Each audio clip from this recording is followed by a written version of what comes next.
What's going on YouTube? So today we're doing a video on the scat, and I'm gonna talk about how you could take a car like this and make $3,000 a month in semi-passive income.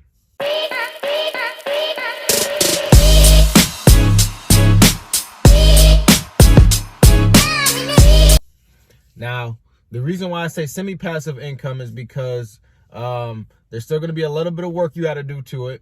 You gotta do pickups, drop-offs, you gotta clean your vehicle, keep it upheld, etc., so on and so forth. And the side hustle we're gonna be talking about today is Turo.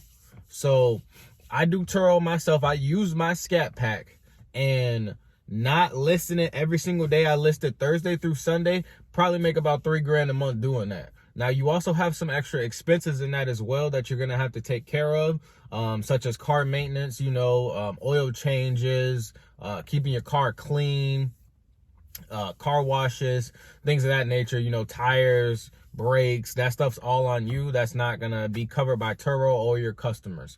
Now, pretty much how Turo works is it's a rideshare service. So, you got a car you want to throw on there, you can go without for a couple of days a week. You don't necessarily need it 7 days a week. You can put it on Turo. And how that works is you put it on the app. Turo takes a fee depending on the insurance plan that you go with. Now, the insurance plan is going to be based off of the deductible that you want to go with. If you're just starting out in Turo or any sort of small business, I say be as cautious as possible. Now, I say this because they have plans where it's going to be like a 75-25 split, but you only got a $250 deductible. So if you go, keep 90% of your money and only give them 10%, that deductible is going to be a lot higher. I think that one's about $2,500 or something like that. And if you don't have $2,500 to come out of pocket, if something happens to your vehicle, then you're going to be a sitting duck, because if it is in a car accident or anything, Turo will pay you their portion for whatever's going on, but then you got to come up with the other $2,500. And depending on how your finances are looking, might not be the best idea.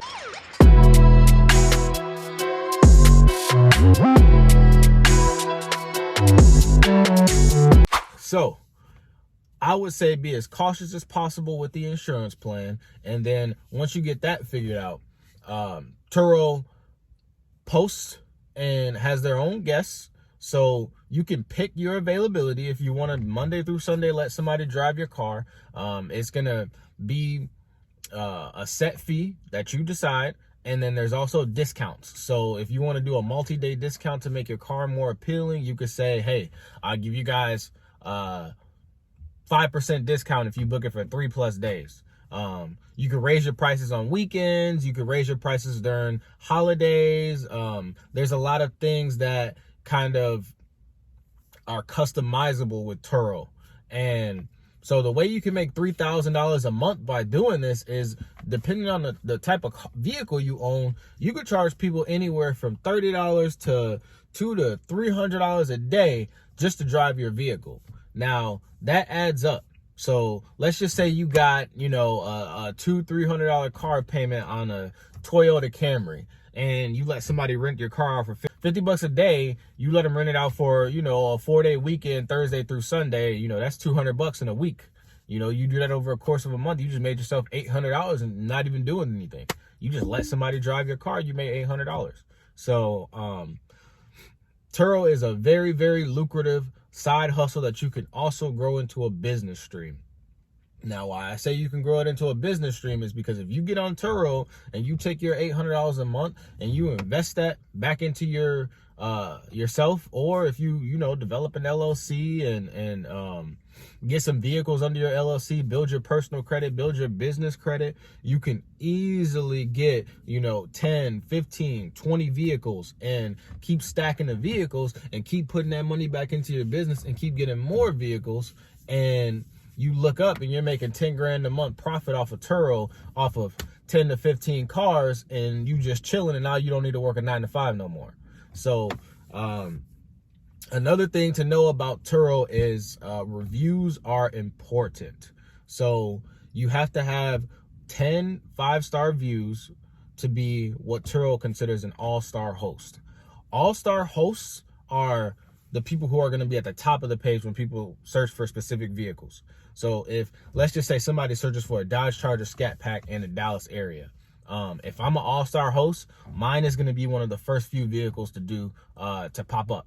So another thing you can do to make your car more noticeable to guests is add features. So like me, I got a Starlight headliner, I got subwoofers in the back, it's a Scat Pack, it's not just a base model Charger, so it's going to be more appealing, and I can also charge more. Once you see that people are consistently and frequently booking your vehicle, that probably means that you could up the price a little bit. So if you post your car for 50 to 60 bucks a day and you're getting booked and you're having people message you separately like, hey, your car is unavailable during these dates, I needed an extra day, would I be able to get it from this day to this day? And you keep having to tell people, no, sorry, it's already booked out.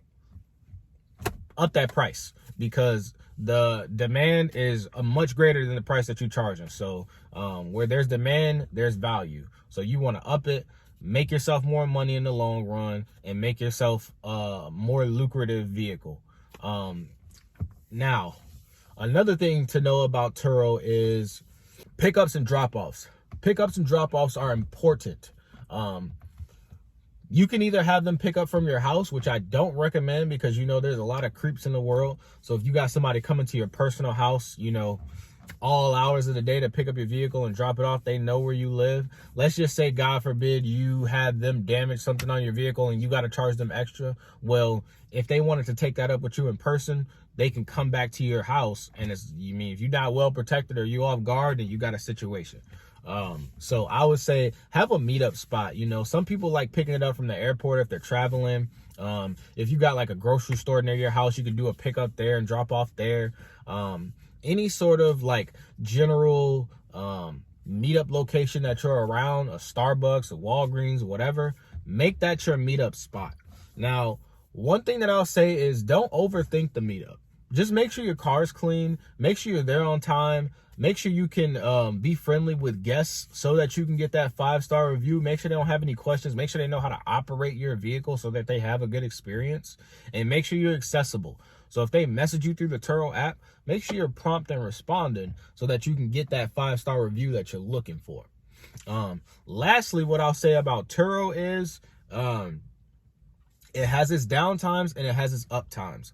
Now, you want to make sure you're paying attention to the Turo market. And that's another thing we're going to talk about is Turo market research. I'm going to do a separate video on that, and I'm going to show you guys how to research what cars you should be buying for Turo and know how lucrative they'll be before you go and purchase that vehicle. Or if you're considering, hey, maybe I want to post my car on Turo, how much can I make a month doing it? I'll show you how to do some research to get a realistic idea and expectation of how to find that out. So make sure you guys stay tuned. Click the like button, subscribe to the video, and I'm gonna show you guys how to run up the bag on Turo.